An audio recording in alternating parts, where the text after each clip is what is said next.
followers into an exclusive journey of what the daily work life of a kitten is. He would like me to tell you to follow @KitCubs with Whiskers. So you can consider that.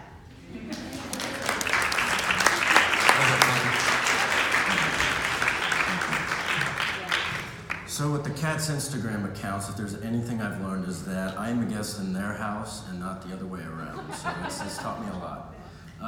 First off, thank you to everyone who's spent their time here. I know it takes a lot of time away from work, so very much appreciated. What I want to talk to you guys today is the dark side of social media. We just heard about data breaches, and they're more prevalent than we think. They're everywhere, and the question is why? Well, it's because we have the internet, we have cyberspace, we have technology all around us, and it's a problem. Sticks and stones may break my bones, but words will never hurt me. I'm sure we've all heard this at some point in our lives since we were kids. And unfortunately, today, it's one of society's biggest lies. There's a difference between being sensitive, and then there's a difference between having your spirits completely broken and having your life completely upside down. Question is, why is this such a lie? Why does sticks and stones no longer hold true? And it's because words do shatter souls. It can break a person down. It can destroy a business. It can destroy a reputation. And with cyberspace, anything is possible. And I have a clip for you guys as well.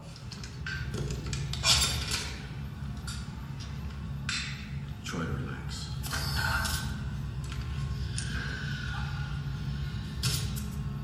This will feel a little weird.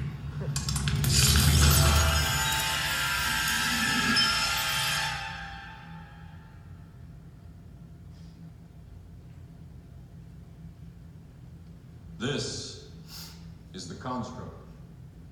It's our loading program. We can load anything from clothing to equipment, weapons, training simulations, anything we need. Right now, we're inside a computer program. Is it really so hard to believe?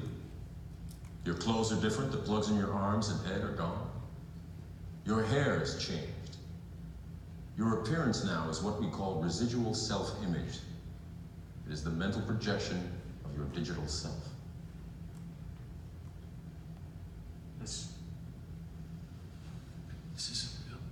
What is real? How do you define real? If you're talking about what you can feel, what you can smell, what you can taste and see, then real is simply electrical signals interpreted by your brain. This is the world that you know. The world as it was at the end of the 20th century.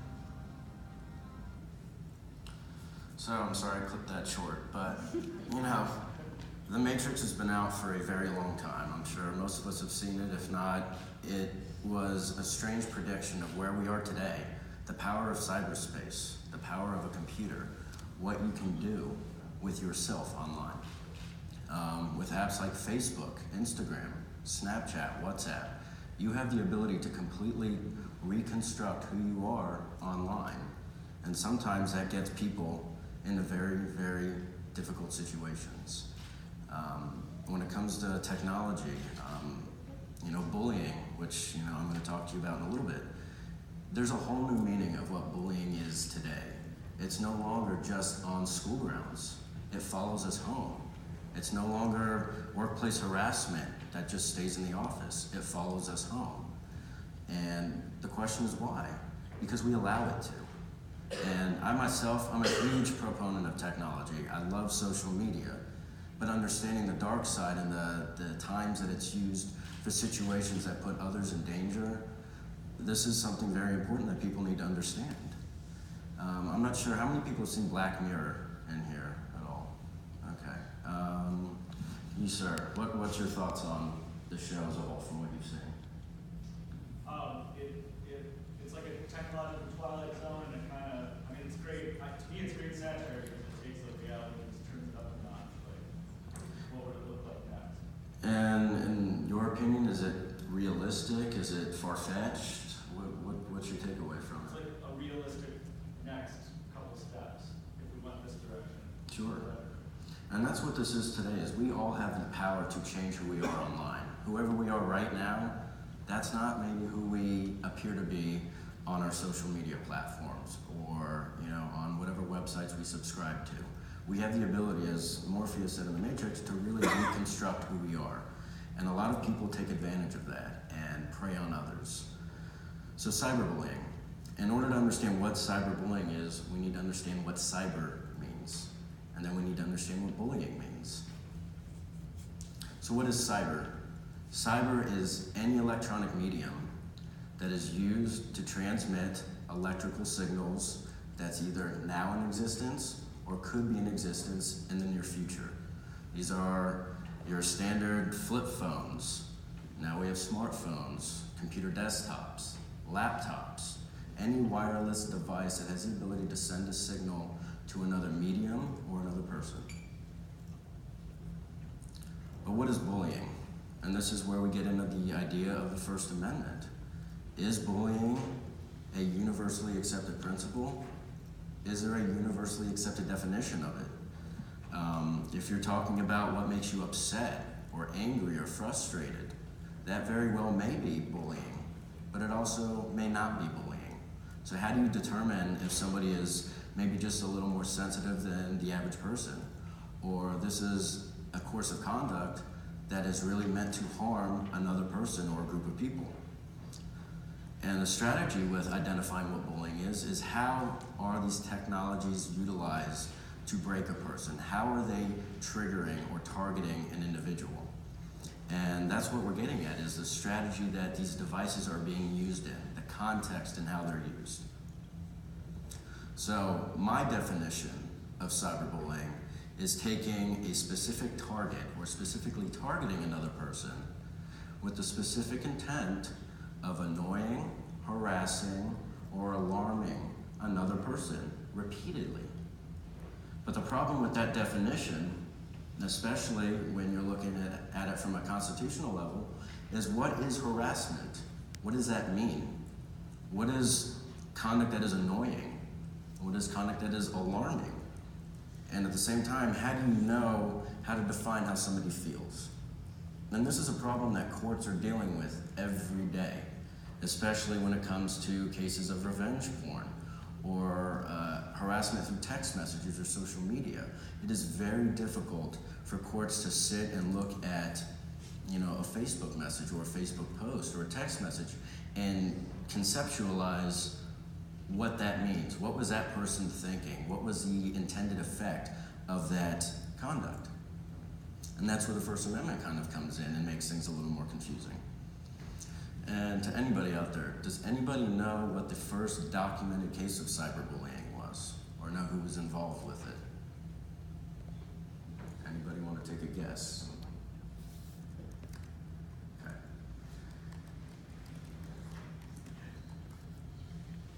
Monica Lewinsky. Okay, 21 years old, in the White House, fell in love with her boss. But at the time that this happened, we didn't have the smartphones, we didn't have the cell phones. We had AOL, we had dial-up internet, but we also had the power of the press. So it wasn't a simple tweet that was sent out to share news of the scandal.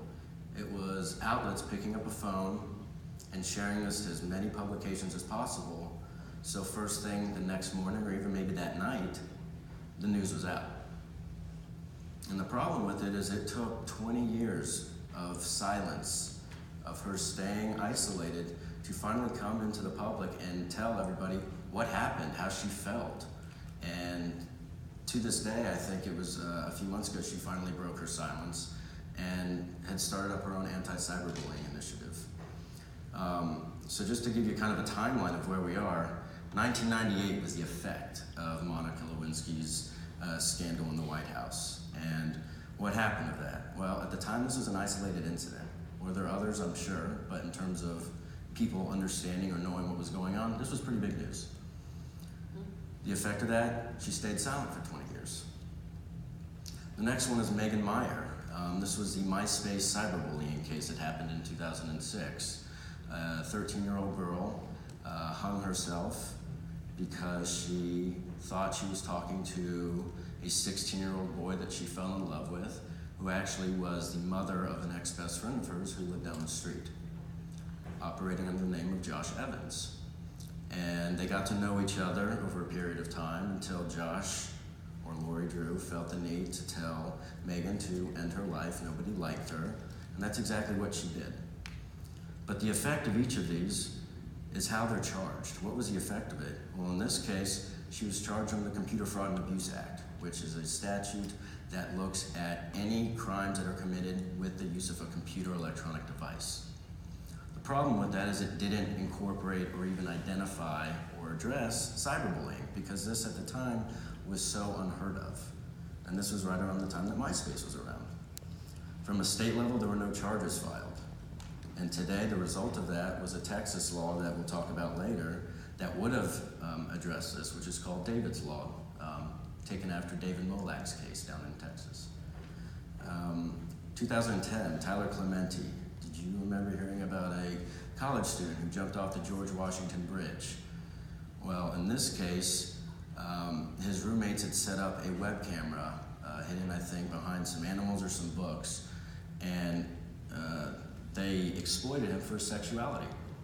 And basically, Facebook lived it at the time to the entire social media community of his activities.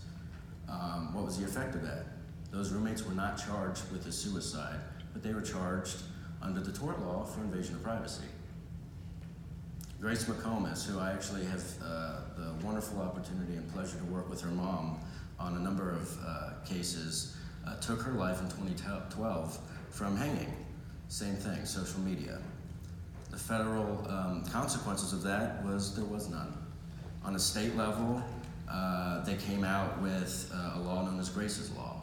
Senator Bobby Zirkin out of Maryland had pushed for Grace's Law to force schools and parents to take note of what's going on, to make sure that if there's a reported incident, that this doesn't go untendered.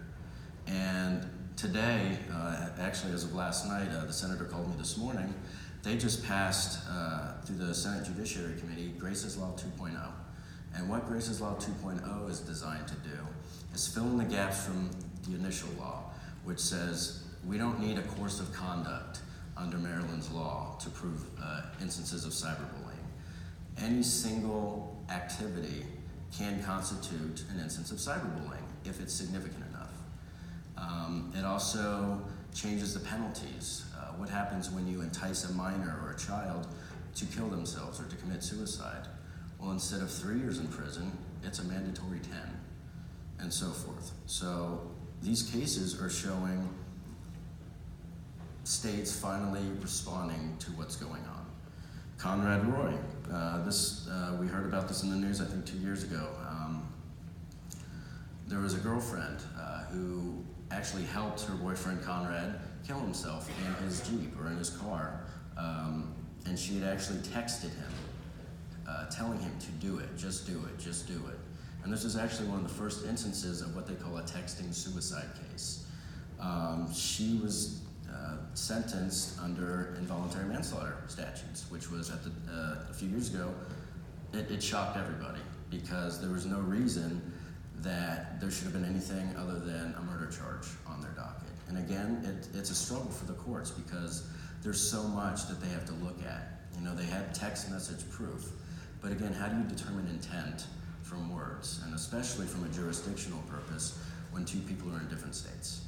And that's the biggest issue in a lot of these cases, is how do you prove that even if they're not physically there, how do you prove harm? How do you prove that somebody is forcing another person to harm themselves?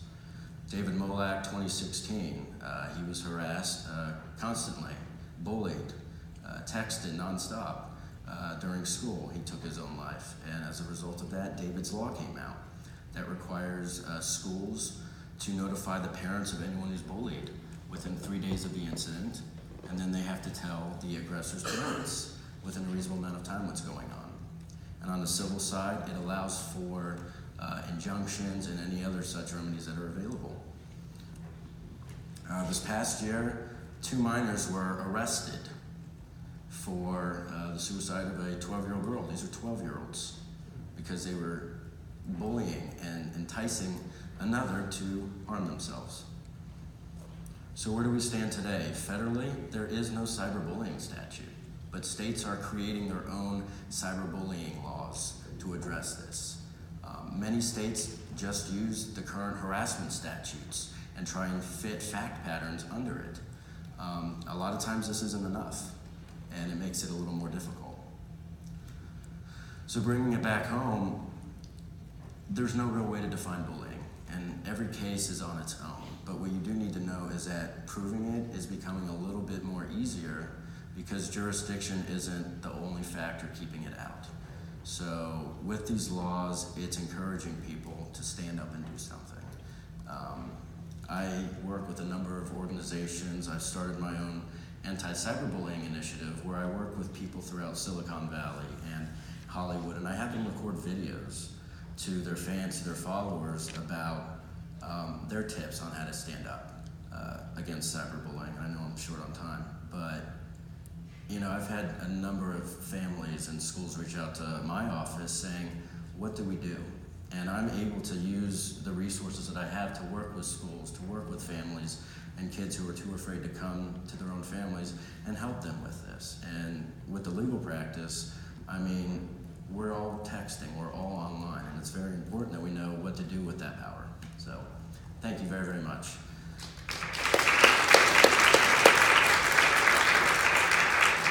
And now at this time, I'd like to invite Ronika and Kate back up to the stage to answer any questions you may have from the series of presentations you heard.